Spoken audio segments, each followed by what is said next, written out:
us today at the service for Hansi. This is a service of music and words led by his family, which we hope will be true to his spirit. We will start with one of his favourite pieces of music, the Mozart G minor quintet that he loved to play with us.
We are gathered here to mourn, to remember, to honour. Honour thy father and mother. Every day my father remembered his parents. And finally has come my filial duty to stand and honour him. It's almost impossible to find words to convey what ought to be said. His life crossed the abyss of the mid-20th century. Black hell was below, he knew it, but he would not be consumed by hatred and fear. Like Orpheus, carrying his violin and then his viola, that he played from the age of 8 to 96, he walked a spiritual bridge over the abyss. With music, with art, with poetry, he found the sublime in order to cross and recross the abyss.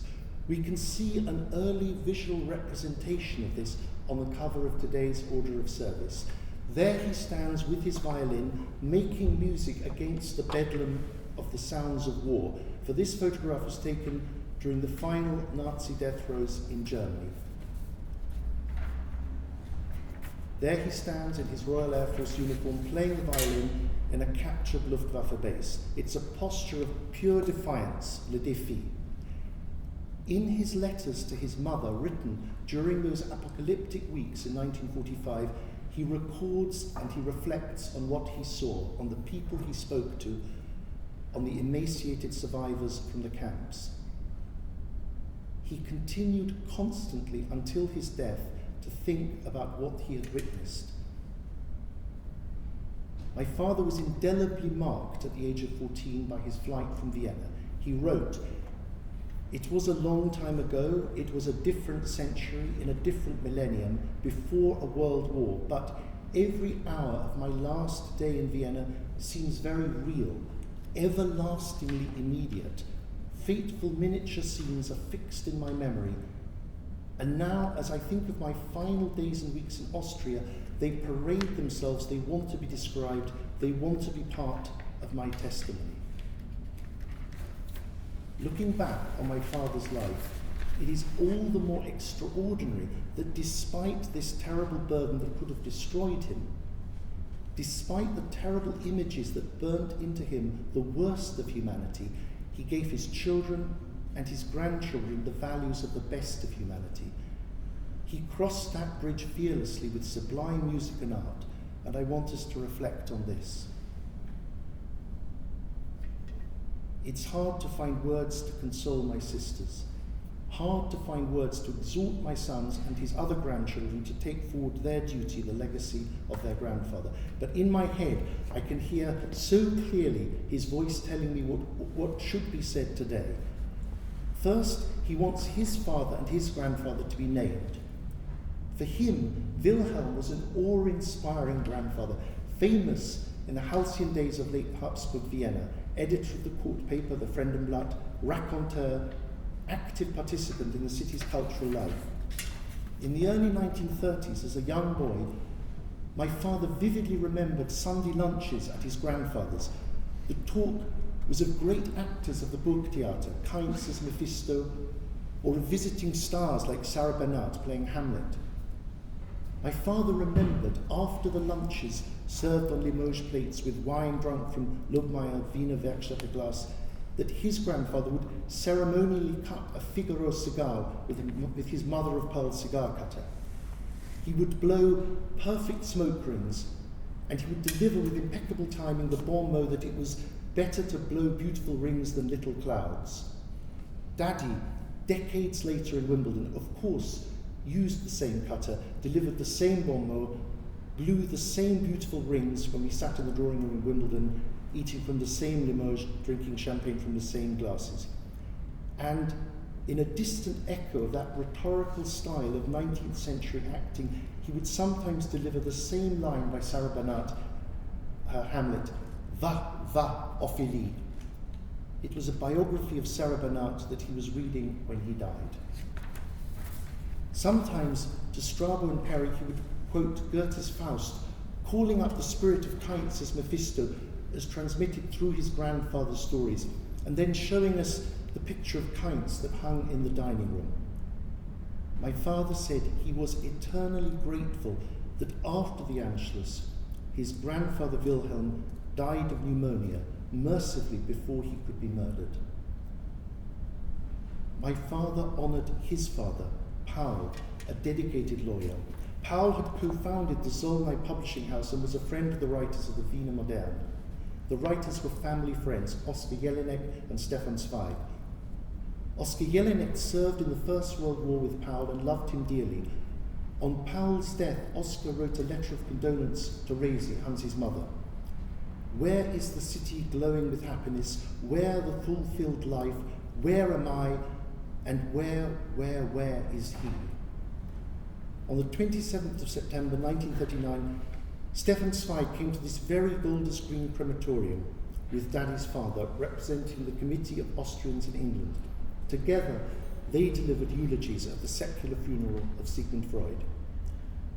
Paul was arrested immediately after the Anschluss. Held in cell 188, in researching my father's autobiography, Joanna located the details of Paul's arrest in a file labelled Gestapo. There in the dark, Paul exchanged poems with his cellmate. The poems were written in my grandfather's beautiful copperplate shrift, as if composed for a pre-war presentation, but they were written in pencil on scraps of laundry paper, and they were only discovered decades later by my father, hidden in a book. Paul mercifully was not sent to Dachau, but released, and yet, after that, before escaping a few weeks later to London, in that short window he helped many Jewish citizens of Austria. There is a letter written to Paul by one of those he helped. It has survived, and I know Hansi would want this read today. It's dated the 4th of June 1938, written in the characteristic Viennese style of light, self-conscious irony that overlays a desperately important message. You've seriously forbidden me to say thank you, and I want to keep my promise as far as saying it's concerned, but I just can't prevent myself feeling boundless gratitude. I've not prayed for many years and no longer believe in God. Life has robbed me of the possibility to believe. But when I left you today, I knew God is. And one would have to correct the story of the creation and write, and God created man in his own image, and the first man is called Paul Newman. All others just happen to be human beings. And with a heart full of conviction, I prayed a prayer of gratitude. The last of the family from the pre-war world who must be today named and must stand for those many who were murdered is my father's uncle Mutzo. Auch Mutzo, also Mutzo, my father said when he learnt the terrible news after the war. To his death, my father never forgot his shame, for as a boy, a few weeks before the Anschluss, he had turned a blind eye on the streets of Vienna to Mutzo, who looked after him sadly. Daddy never had the chance to say goodbye. My father's life had many languages. Not only his bilingual German and English, but Italian from opera libretti, French from the theatre of Rostand, swathes of Latin and Homeric Greek. And all this he would use, leavened with family anecdotes about pre-war actors and writers and musicians and philosophers, all told in his unforgettable voice, a pre-war style of beautiful High German delivered in a lyrical Viennese accent, which, with him, has now died and gone forever. I used to call Daddy Babbo after O mio babbino caro, sung by Maria Callas, whom he had heard. In the same operatic shorthand that he had had with his own father, his invitation to me to stay for dinner was always Leporello e un'altra cena, couched in the defiant words that Don Giovanni uses at the entry of what Perry used to call the stone man, the uomo di sasso. At the end of today's service, you will receive a small box with a musical quotation from Don Giovanni copied in Daddy's own hand. At his first Don Giovanni, in the Vienna Opera shortly before the Anschluss, he heard Richard Tauber, and he heard him again after the war in London. He wrote, "Seconds became eternal, and when it was over, it seemed it had never happened. I glimpsed paradise, unforgettable was his Il mio tesoro intanto." Every other weekend when Strabo and Perry came to London, we would go to Wimbledon. My father would make that journey across the River of Sighs and take my sons to that musical world that he kept alive. We would begin, of course, with Beethoven, but this was not the great composer forced into the metronomic straitjacket of late 20th century recordings. My father played the music with the familiar Viennese lilt, as if Beethoven himself was a family friend who had just popped out of the room. Indeed, Beethoven had only died less than 100 years before Daddy was born, and close to where his grandmother lived in Heiligenstadt, where nothing had changed. Then we would play Saint-Saëns' The Swan. Today it would be played by Max. As the non-musician in the family, I confess I found the arpeggios in the left hand terribly difficult, and I would always say, Babbo, the corps de ballet will stumble, but the prima assoluto will dance beautifully, like Anna Pavlova. And he would smile. Finally, we would reach the end, as we will reach the end today with the intermezzo from Mascagni's Cavalleria Rusticana. It has incredible con forza descending octaves, and at this point Daddy would hold back with incredible musical authority and confidence, and I would follow on the piano, and for a few moments in unspoken dialogue, he would show me that bridge, the bridge over the abyss. Today, his closest living relatives are here to mourn him. Janet, my beloved mother's sister, and her family, some of his oldest friends represented by their children, joining the service via live stream from the Americas, distant relatives descended from the cruel diaspora that forced the family to flee to Chile, Argentina, and across the United States. And here some of his much younger friends whom he met through his children. With my sisters, I would like to thank the many who've expressed condolences. The family's comforted by the outpouring of love and affection. Thank you. Deeply personal and kind letters have come as part of official Austrian government recognition of his death. The former Austrian ambassador to London has written, in a memorable medal ceremony, he awarded the Cross of Honour for Science and Art to my father. He was one of the few British subjects to be so honoured. The director of the National Library of Austria has written a beautiful letter. Daddy was guest of honour on the 75th anniversary of the Anschluss in the library. He presented to Austria for posterity, in a symbolic act of reconciliation, the important collection of manuscripts and books and letters from the Wiener Moderne that he had preserved for decades.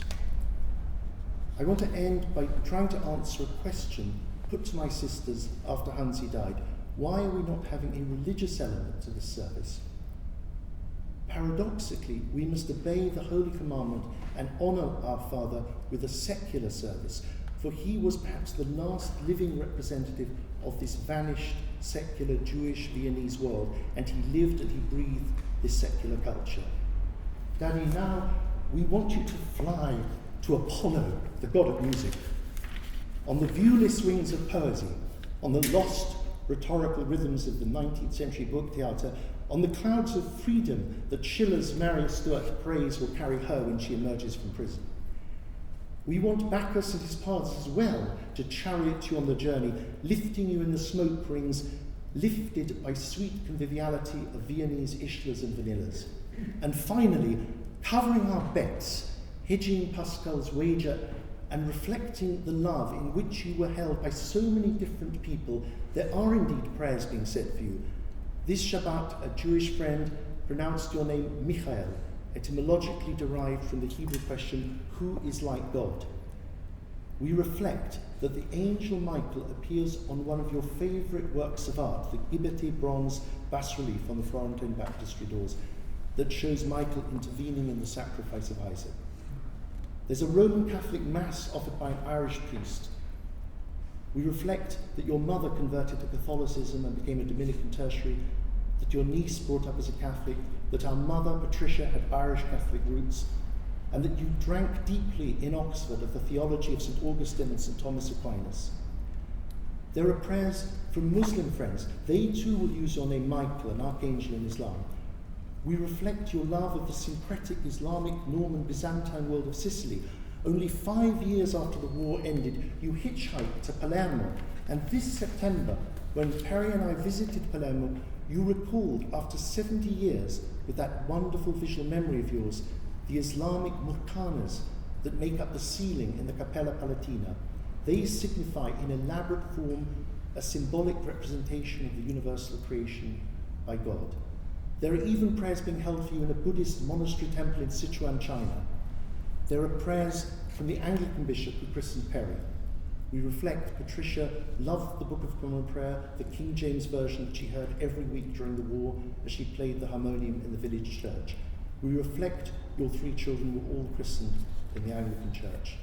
Jewish prayers, Roman Catholic prayers, Muslim prayers, Buddhist prayers, and Anglican prayers.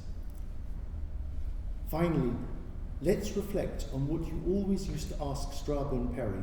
What are the final words of the dying Cyrano de Bergerac?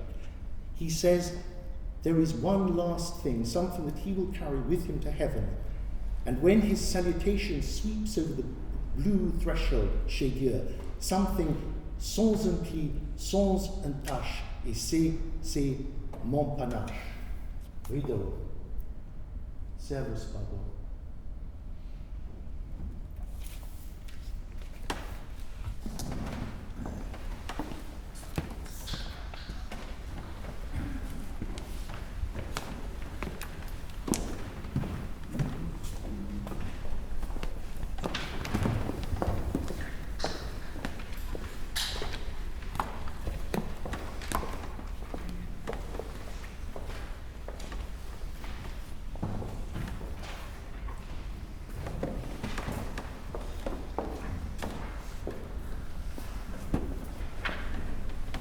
The very first question my father asked his future son-in-law, Mark, was, do you sing Schubert? When he came to stay with us in Derbyshire, at the end of a long evening of music making, he invariably insisted that Mark sing Du bist die Ruhe, which means you are peace. And in keeping with other linguistic in-jokes that were quite common amongst the emigre community, he deliberately mistranslated this as thou my repose. So Mark will now sing Thou my repose.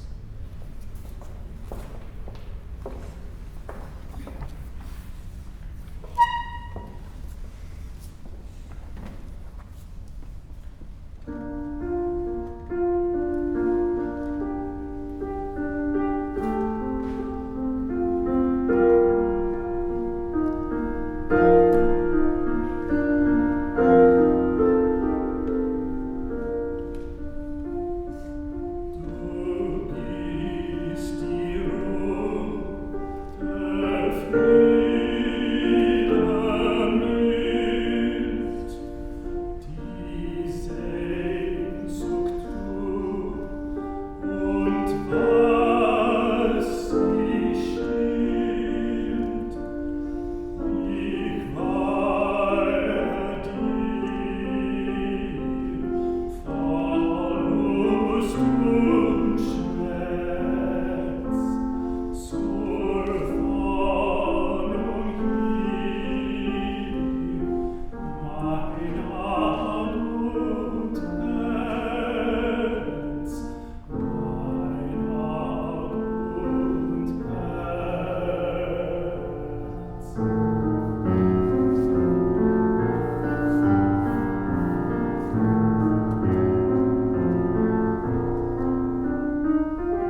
My grandfather possessed a profound love for beauty and harmony.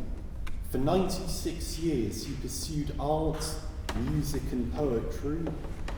Grandaddy understood how to hear and see the sublime. On one of my last visits, we looked together at the 1950s Fiden edition of Michelangelo's sculptures. I remember him slowly running his hands across the marble bodies of night and day.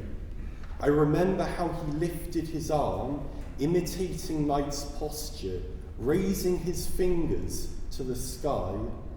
But above all, I remember his eyes. In them, I saw a profound connection to the sculpture. He did not merely see lines on a page, but the soul and spirit flowing through the stone. The expression in his eyes emerged whenever he was confronted with beauty, with music, with philosophy, with poetry. The spirit of beauty existed within. He was to me a cultural shaman, a bridge to another age, and my beloved grandfather. Every fortnight I would visit the family home. Grandaddy's sense of pleasure didn't fade with age, but endured. At 96, he still maintained vanished traditions. He still consumed vast quantities of salt, spooned from a tiny Viennese salt cellar. He still drank from an 1880s Bohemian wine glass. He still cut cigars with a mother-of-pearl cutter. After lunch, we retired to the drawing room, poetry and music. Then came the opening of the vitrine, the Holy of Holies. It was impossible to distinguish its contents, so full it was of treasures. A Gilbert and George beer bottle signed by the artists, Lenin's bust scowling at a statue of Kaiser Franz Josef, a fragment of a gargoyle from Notre Dame that had almost crushed Grandaddy in the 1950s, part of Concorde's prototype, an 8th century Persian bowl. Grandaddy originally owned two, but only one remained following his restoration. And at the back of the vitrine, in a tiny stained glass box, lies a relic only opened once or twice a year. Inside lay 15 hairs, Goethe's hairs. They were truly the hairs of the great poet. We gazed at Goethe in silent contemplation before I returned to school and the 21st century.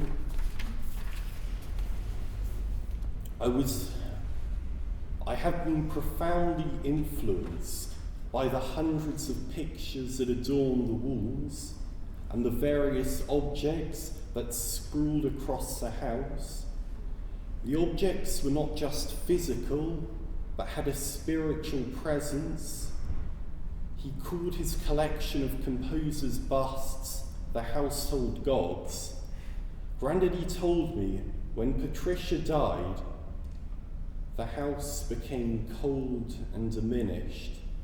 After his death, I visited Wimbledon, and the cold was there again. In honour of Grandaddy, I want to end with some lines from The Tempest. Be not afeard.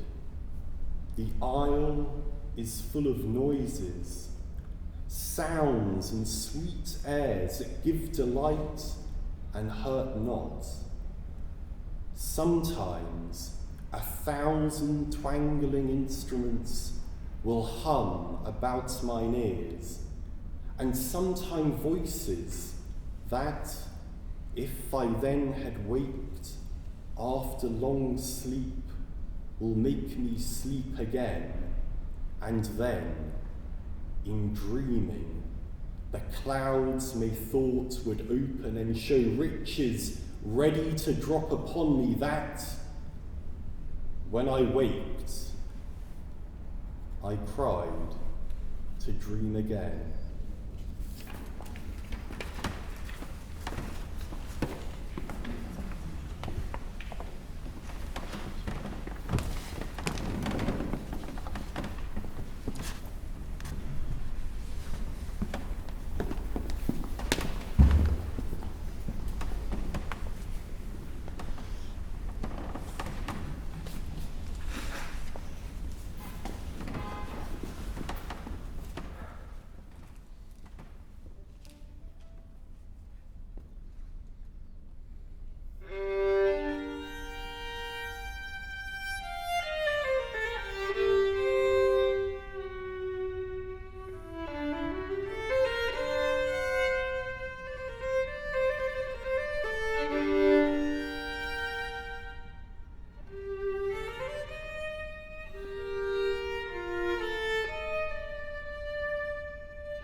my words cannot capture the wonderful nature of my grandfather.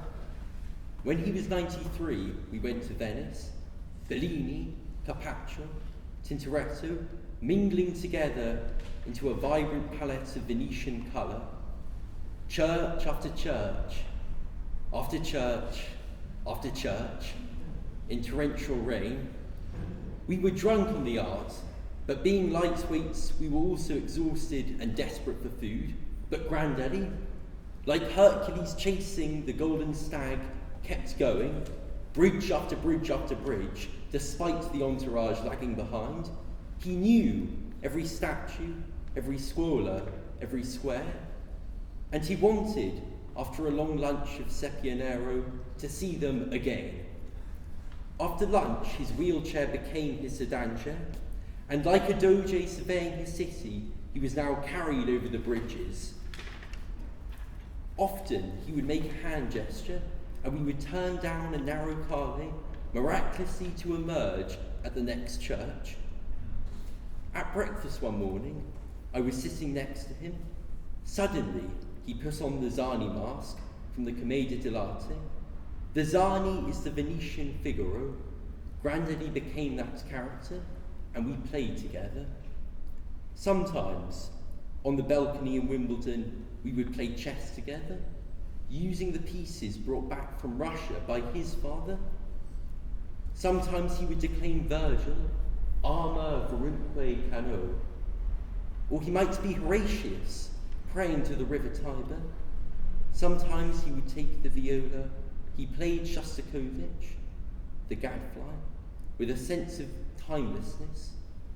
Of course, gadflies die at the end of the summer, but Granddaddy's gadfly lived on. In fact, we used to say, Granddaddy, you are the gadfly. It seemed the summer would never end. But alas, it has. In honour of his extraordinary knowledge of the muses, of epic poetry, music, and art, I would like to offer him The Isles of Greece by Lord Byron. The Isles of Greece, the Isles of Greece, where burning Sappho loved and sung, where grew the arts of war and peace, where Delos rose and Phoebus sprung, eternal summer gilds them yet, but all except their sun is set. The Scian and the Teian muse, the hero's harp, the lover's lute, have found their fame, your shores refuse, their place of birth alone is mute, to sounds which echo further west than your sire's islands of the blessed. The mountains look on Marathon, and Marathon looks on the sea, and musing there an hour alone, I dreamed that Greece might still be free. For standing on the Persian's grave, I could not deem myself a slave. A king sat on a rocky brow, which looks a seaborne Salamis, and ships by thousands lay below, and men in nations all were his. He counted them at break of day, and when the sun set, where were they? Place me on Sumin's marble steep, where nothing save the waves and I may hear our mutual murmurs sweet. There, swan-like, let me sing and die. A land of slaves shall ne'er be mine. Dash down yon cup of Samian wine.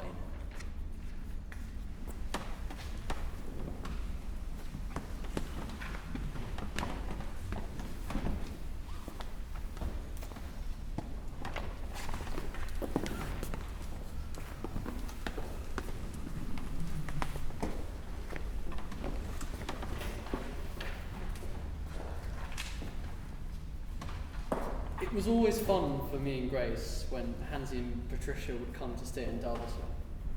He would repeatedly beat us both at chess and draughts, and we acquired many of his sayings, such as, "Hello, Bonzo," "Here I am," and of course, "How absolutely wonderful."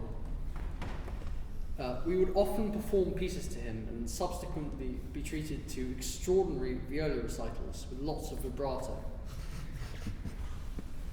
Going to Wimbledon was always a delight for Grace and me, and we would race to be the first person to ring the bell.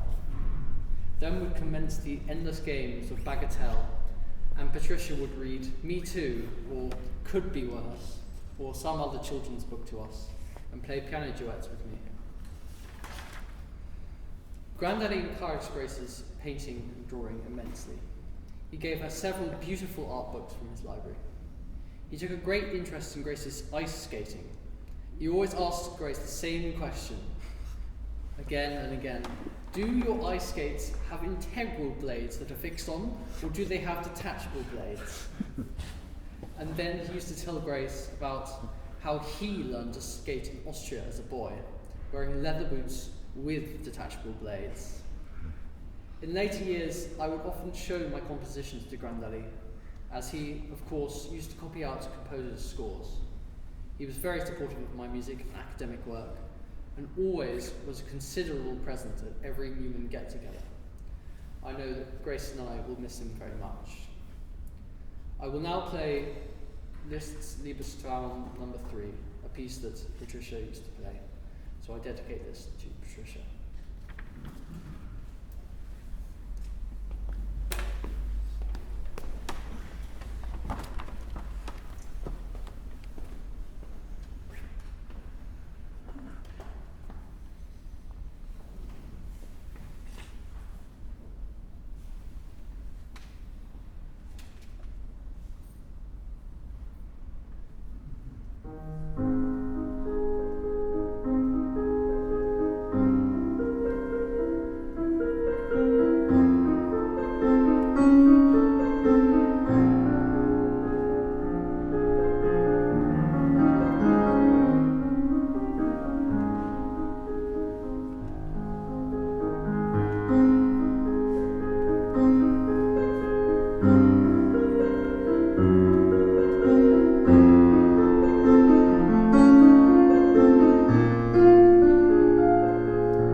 96 years is a long life.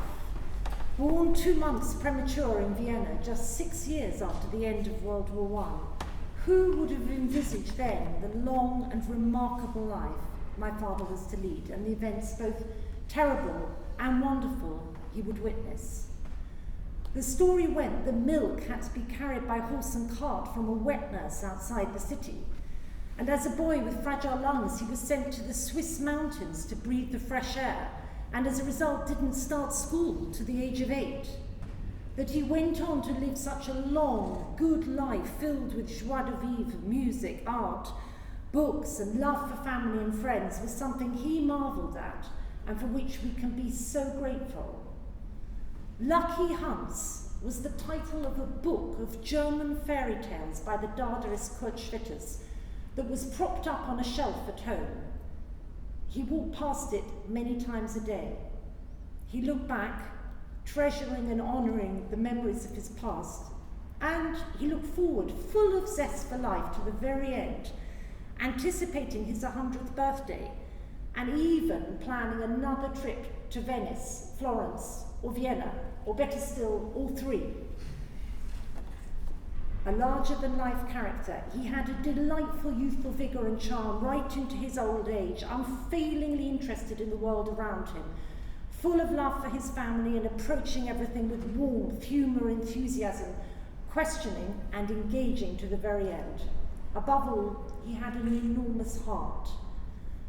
Absolutely wonderful was his invariable response to something he enjoyed hearing about or seeing.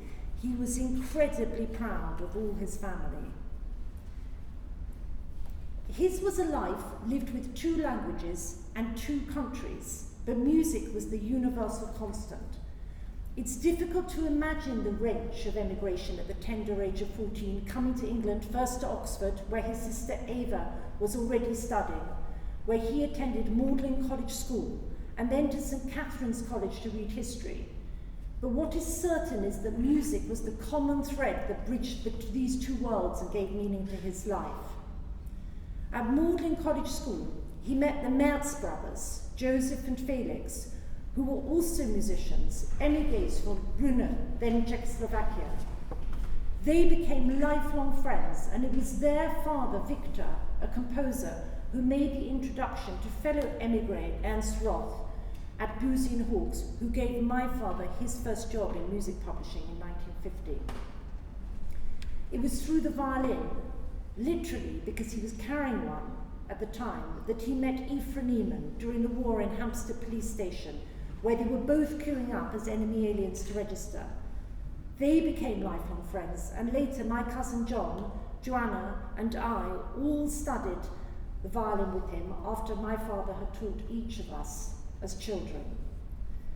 And of course, it was through music that he met my mother. He repeated the story countless times. The moment he first caught sight of Patricia at a concert they were both attending at the Austrian Cultural Institute in London, and his opening gambit, "So what do you play?"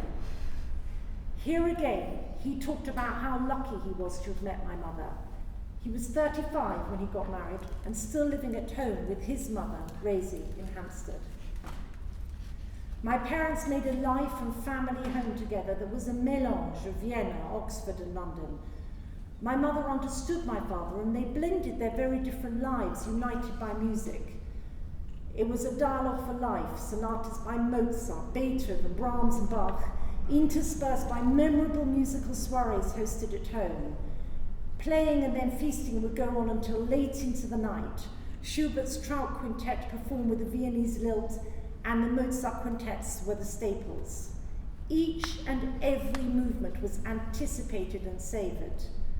Then, afterwards, it was all recorded in a red leather book with an inkwell pen, who came, what was played, and what was eaten.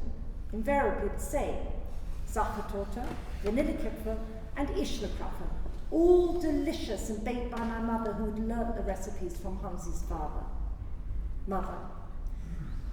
Alongside his love of music, Hansi was a connoisseur collector, and he loved to show his pictures and books to family and friends.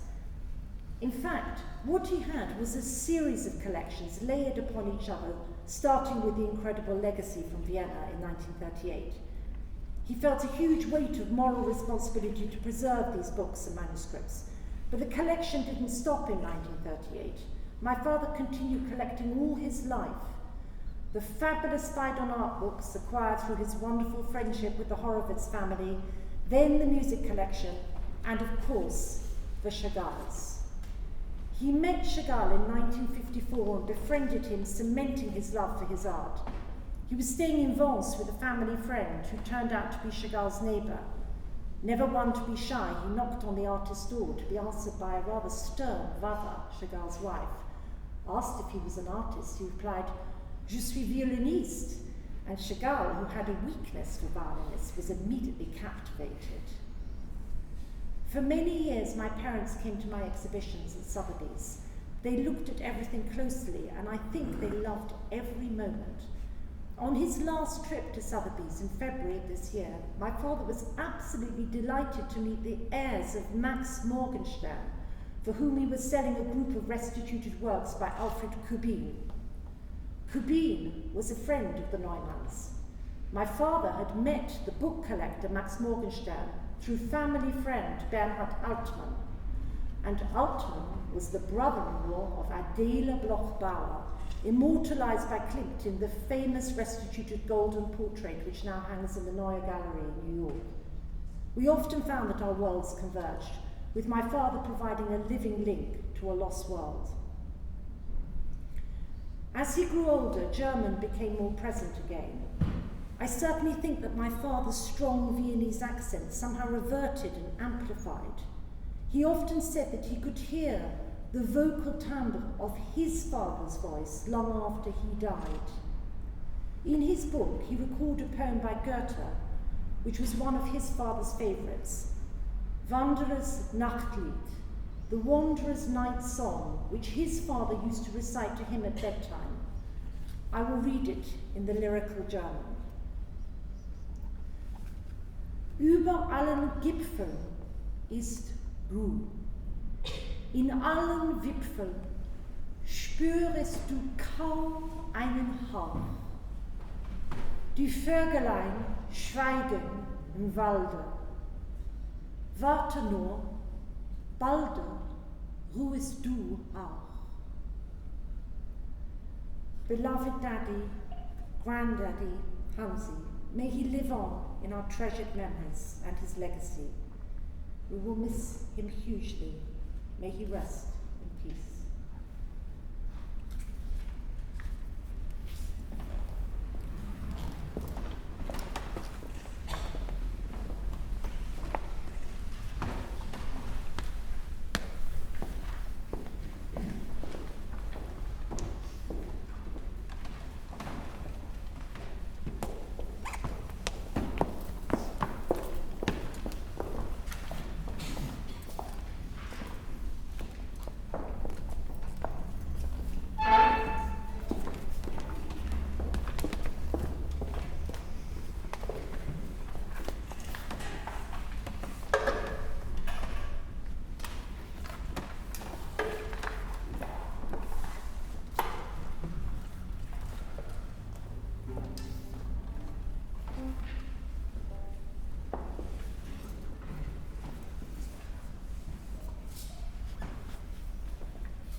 Amen.